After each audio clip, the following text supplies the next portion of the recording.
Hello बच्चों, let us see the question. A 10 microfarad capacitor is connected with 1 Henry inductance in series with a 50 Hz source of AC.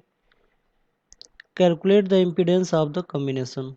Question ये कह रहा है कि एक 10 microfarad capacitor को 1 Henry inductor के साथ जोड़ा जाता है सीरीज में और 50 हर्ट्ज के सोर्स से एसी के सोर्स से उसे जोड़ा जाता है। तो हमसे पूछ रहा है कि उस कॉम्बिनेशन का इम्पीडेंस क्या होगा।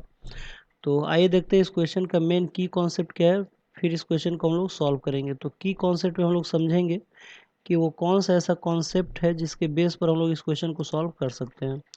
तो आप लोग देख सकते हैं कि एसी सोर्स के द्वारा सिर्फ कैपेसिटर और इंडक्टर को सीरीज में जोड़ा जा रहा है, यानी कि ये जो सर्किट बनेगा वो एलसी सर्किट बनेगा और एलसी सर्किट का जो इफेक्टिव रेजिस्टेंस होगा उसी को हम लोग इम्पीडेंस बोलेंगे और वही हमें कैलकुलेट करना है। यानी कि ये जो क्वेश्चन है वो एलसी सर्किट के ऊपर बेस्ड है। This question is based on LC circuit. तो आइए देखते हैं एलसी सर्किट में इम्पीडेंस का क्या फॉर्मूला होता है। तो आप लोग देख सकते हैं यहाँ पे कि जब भी अगर एल सी आर में से अगर कोई भी कम्बिनेशन के साथ अगर डिवाइस यूज किया जाता है तो उसका जो इफेक्टिव रेजिस्टेंस होता है सर्किट का उसे हम लोग इम्पीडेंस बोलते हैं और इम्पीडेंस को हम लोग जेड से रिप्रेजेंट करते हैं।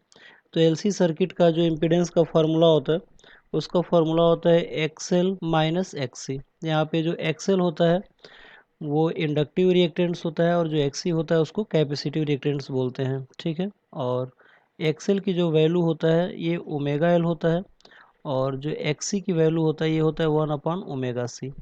यहाँ पे जो ओमेगा है ये एंगुलर फ्रीक्वेंसी होता है, यानी कि ओमेगा इक्वल टू होता है 2πf और एल यहाँ पे इंडक्टेंस है और सी यहाँ पे कैपेसिटेंस है।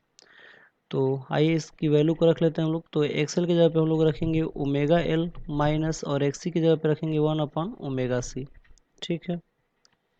तो फिर इसको एंगुलर फ्रीक्वेंसी के टर्म में अगर चेंज करेंगे तो जेड इक्वल टू ओमेगा की जगह पे हम लोग लिखेंगे 2πf into L minus 1/2πf into C, ठीक है। तो सबकी वैल्यू हम लोग रख लेते हैं।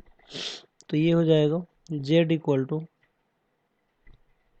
1 इंटू 2 पाई, इंडक्टेंस 1 दिया था 1 हेनरी और फ्रीक्वेंसी जो है वो 50 हर्ट्ज दिया हुआ है, ठीक है, माइनस 1/10